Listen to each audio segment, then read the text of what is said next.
जय हिंद दोस्तों, स्वागत है आप लोग का आपके अपने टॉप क्लास ट्यूशन में। दोस्तों आज आप लोग देख रहे हैं क्लास नंबर 43।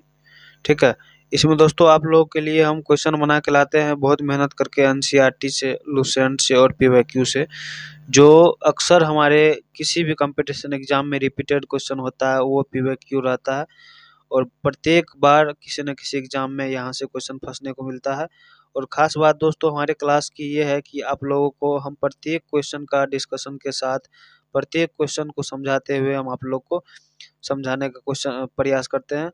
और अगर आप लोग कंपटीशन का, किसी भी कंपटीशन का एग्जाम की तैयारी कर रहे हैं, चाहे वो बिहार पुलिस हो गया, NTPC, Bihar SSC, SSC, BPSC, group D जैसी परीक्षाओं को ध्यान में रखकर आप लोगों के लिए क्लास बनाया गया है।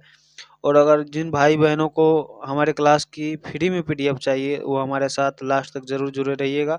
हम लास्ट में उन सभी को फ्री में पीडीएफ देंगे। और जो मेरे भाई बहन इस चैनल पर नए हैं, तो प्लीज़ उनसे एक ही रिक्वेस्ट रहता है कि एक सब्सक्राइब और एक लाइक ज़रूर कर दीजिए आप लोग। बस आप लोगों से यही विनती रहती है। बिना लेट करते हुए आइए चलते हैं क्वेश्चन नंबर 1 पे क्या पूछा गया है। देखिए क्या कह रहा है। गन्ना एक प्रकार की डैश है, लता, पेड़, झाड़ी, घास। इस क्वेश्चन में आपको 80% विद्यार्थी गलती मारेगा। ठीक है, और इसके साथ साथ हम एक और आप लोग से पूछते हैं कि अदरक किस प्रकार की पौधा है। और इसका भी ऑप्शन आपको यही हो जाएगा। बताइए क्या हो जाएगा राइट आंसर। आप लोग वीडियो को रोक करके जवाब दे सकते हैं। ठीक है, देखिए तो हम बता दें आपको कि 1 नंबर का क्वेश्चन का आंसर आप लोग को क्या हो जाएगा, झाड़ी हो जाएगा। सॉरी, झाड़ी नहीं, इसका घास हो जाएगा। क्या हो जाएगा, घास। गन्ना है एक प्रकार का घास, लेकिन अदरक जो है, ये अदरक की अगर हम बात करें तो अदरक क्या है, ये लता। क्या है, लता, जिसको हम क्या बोलते हैं, स्टेम भी बोलते हैं या तना भी बोलते हैं। इसको क्या बोलते हैं, तना भी बोलते हैं। ठीक है, अगर अदरक की बात करें तो तना हो जाएगा, और अगर गन्ना की बात करें तो घास हो जाएगा। तो इसका राइट जवाब डी हो जाएगा, ऑप्शन नंबर डी, घास। गन्ना एक, आइए अब इसके बारे में थोड़ा डिटेल से जान लेते हैं। देखिए गन्ना एक घास प्रजाति का पौधा है जो मोटी तने वाली होती है और चीनी का मुख्य स्रोत है। चीनी जो प्राप्त होता है हम लोग को, कहाँ से प्राप्त होता है, गन्ना से ही प्राप्त होता है। तो गन्ना से चीनी प्राप्त होता है। 2 नंबर का क्वेश्चन में पूछा गया है कि किस दवा का उच्च रक्तचाप के इलाज के लिए प्रयोग किया जाता है। तो ऑप्शन नंबर ए में है राइसड्रोनेट, बी में है डायजेपाम, और सी में है फोलिक एसिड, या डी में है हाइड्रोलोजिन। तो इसका राइट जवाब क्या हो जाएगा, आप लोग कमेंट बॉक्स में जरूर बताइए। तो इसका राइट जवाब हो जाएगा ऑप्शन नंबर डी, हाइड्रोलोजिन जो है वो ब्लड प्रेशर को, रक्तचाप के इलाज के लिए उपयोग किया जाता है। अच्छा, ये कैसे इलाज करता है दोस्तों, आइए इनके बारे में हम जान लेते हैं। देखिए क्या कर रहा है कि हाइड्रोलोजिन एक वेसोडाइलेटर दवा है। क्या है, एक वेसोडाइलेटर दवा है जो रक्त वाहिकाओं को चौड़ा करती है, जिससे रक्तचाप कम हो जाता है। जैसे ये वेन्स है दोस्तों, नस है, मान के चलिए इस होकर के ब्लड बह रही है और इसमें ज़्यादा प्रेशर है, जिसको हम लोग बोलते हैं हाई ब्लड प्रेशर हो गया है। ठीक है, तो ये हाइड्रोलोजिन जो दवाई दिया जाता है, इसका काम क्या होता है, इस नस की चौड़ाई को बढ़ा देना। ये क्या करता है, नस की चौड़ाई को बढ़ा देता है, जिसके कारण इसमें जो ब्लड बहती है वो आसानी से बहने लगती है और ब्लड प्रेशर कम हो जाता है। ठीक है, तो इस दवाई का मुख्य काम है नस को, वेन को चौड़ा कर देना। ठीक है, नेक्स्ट क्वेश्चन चलते हैं। क्वेश्चन नंबर 3 में पूछा गया है, ध्यान से देखिए। इसमें पूछा गया है कि चुकंदर पौधे का डैश भाग है। इसमें भी बहुत विद्यार्थी गलत करेगा। देखिए आप लोग कमेंट बॉक्स में जवाब दीजिएगा। ठीक है, देखिए चुकंदर के बारे में पूछा गया है। और दोस्तों ये जितना भी क्वेश्चन हम करवा रहे हैं, ये टोटल वीवीआई क्वेश्चन है, और 99% यहाँ से क्वेश्चन फंसता है। किसी भी कंपटीशन उठा लीजिए आप, चाहे वो एनटीपीसी हो, बिहार पुलिस हो, टॉप लेवल का एग्जाम सब हो, चाहे लो लेवल का हो, मीडियम लेवल का, सभी क्वेश्चन, सभी कंपटीशन एग्जाम में यहाँ से क्वेश्चन आता है। ठीक है, तो चुकंदर के बारे में पूछा गया यहाँ पर, तो चुकंदर के बारे में अगर कह दे तो क्या हो जाएगा, मूलभूत जड़ हो जाएगा, या फिर आकस्मिक हो जाएगा, तने का कंद हो जाएगा, या प्रकट भाग हो जाएगा, एरियल भाग, प्रकट एरियल भाग हो जाएगा। तो चुकंदर जो है ये बिल्कुल पूर्ण रूप से जड़ है, मूलभूत जड़ जिसको कहते हैं, क्या है ये, जड़ है।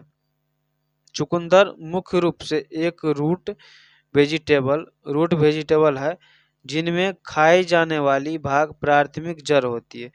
ये एक जड़ ही होती है और इसी को खाया ही जाता है, चुकंदर को, ठीक है। आनुवंशिकता की मूलभूत इकाई क्या है, तो आनुवंशिकता की मूलभूत इकाई की बात करें तो वो जीन है। क्या है, आनुवंशिकता की मूलभूत इकाई क्या है, जीन है। कह रहा है जीन डीएनए के अंश होते हैं। क्या होते हैं, जीन जो होते हैं डीएनए के अंश होते हैं जो किसी जीव के लक्षणों को निर्धारित करते हैं, ठीक है। ये आनुवंशिकता की सबसे छोटी इकाई है।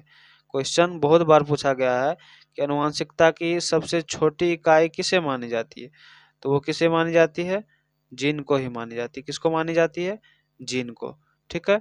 नेक्स्ट क्वेश्चन पर चलते हैं। क्वेश्चन नंबर 5 में देखिए क्या पूछा गया। क्वेश्चन नंबर 5 में ध्यान से देखिए, कह रहा ग्लूकोमा जो आंख की बीमारी होती है के इलाज में किस दवा का प्रयोग होता है, तो ग्लूकोमा की बीमारी में किस दवा का प्रयोग होता है ग्लूकोमा। तो इसका राइट जवाब क्या हो जाएगा, लेटनोप्रोस्ट। किसका, लेटनोप्रोस्ट का यूज किया जाता है कौन सी बीमारी में, ग्लूकोमा में। आंखों का दबाव कम करने में मदद करता है और ग्लूकोमा के इलाज में उपयोग होता है। कौन सा बीमारी में, लेंटोप्रोट्स, ठीक है।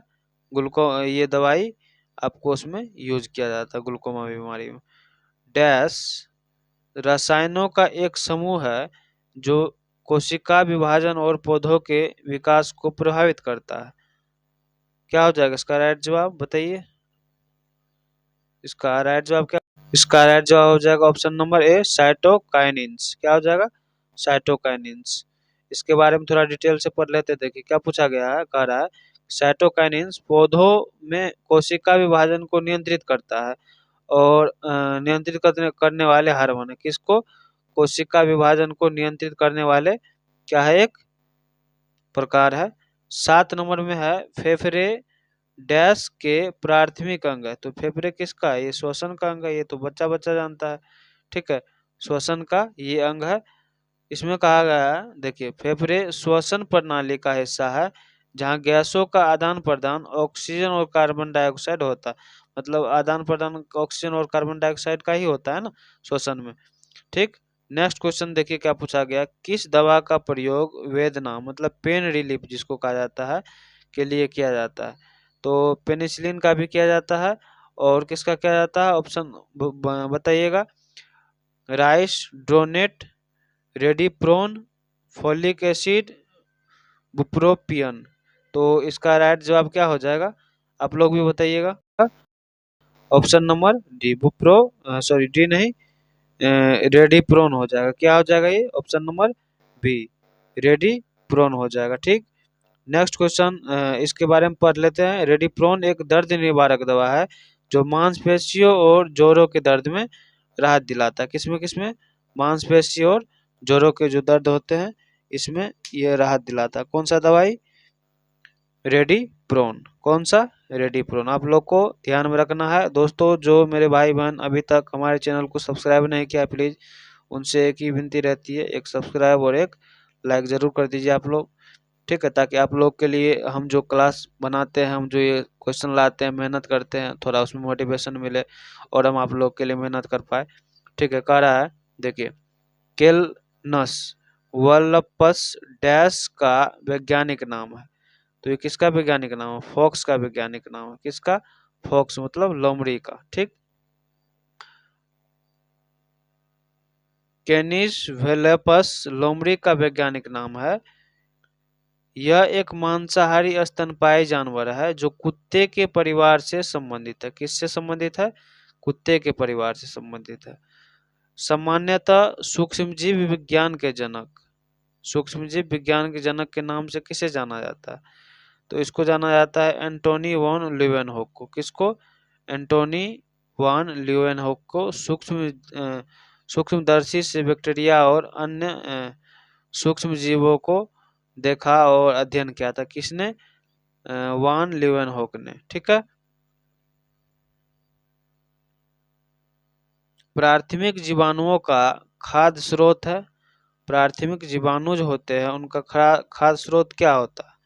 तो प्राथमिक जीवाणु का खाद्य स्रोत की बात करें, इसका राइट जवाब हो जाएगा ऑप्शन नंबर ए, फाइटोप्लांक्टन।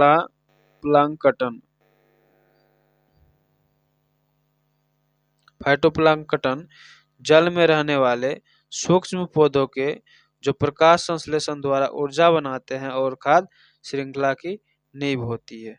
ठीक है। नेक्स्ट में पूछा गया है कि हीमोग्लोबिन का निम्न में से किसके साथ उच्चतम संगति है? हीमोग्लोबिन का किसके साथ उच्चतम संगति है? अच्छे से हीमोग्लोबिन जो है किसके साथ संगति है? सीओ। सीओ का क्या नाम है आप लोग बताइए? Carbon monoxide. क्या है? Carbon monoxide. ठीक है। कार्बन मोनोऑक्साइड सीओ हीमोग्लोबिन से 200 गुना अधिक मजबूत बंध बनाता है, जिससे ऑक्सीजन का परिवहन बाधित हो जाता है। ऑक्सीजन का परिवहन क्या हो जाता है? बाधित हो जाता है। आरएनए का प्राथमिक कार्य क्या है? तो आरएनए का प्राथमिक कार्य की अगर बात करें हम, तो आरएनए का प्रोटीन संश्लेषण हो जाएगा। आरएनए का प्रोटीन संश्लेषण हो जाएगा कार्य। ठीक है। और इनमें दोस्तों कई 3 प्रकार के आरएनए होते हैं। टीआरएनए होते हैं, एमआरएनए होते हैं और आरआरएनए होते हैं। ठीक है। ये तीनों प्रकार के आरएनए होते हैं और तीनों का कार्य अलग अलग होता है। अगर आप लोग से क्वेश्चन पूछा जाए तो आरएनए कितने प्रकार के होते हैं? तो 3 प्रकार के। ठीक है। ट्रांसफर, मैसेंजर और एक होता है ये। ठीक है। देखिए, डीएनए से जानकारी लेकर, आरएनए जो होता है डीएनए से ही जानकारी लेकर राइबोसोम में प्रोटीन बनाने की प्रक्रिया को संचालित करता है। प्रोटीन जो बनाता है वो आरएनए ही बनाता है। कौन बनाता है? आरएनए ही बनाता है, डीएनए से जानकारी लेकर। किससे लेता है ये जानकारी? परमिशन किससे लेता है? डीएनए से। उच्च सांद्रता क्षेत्र से निम्न सांद्रता क्षेत्र की ओर अणुओं की गति को डैश कहते हैं। क्या कहते हैं?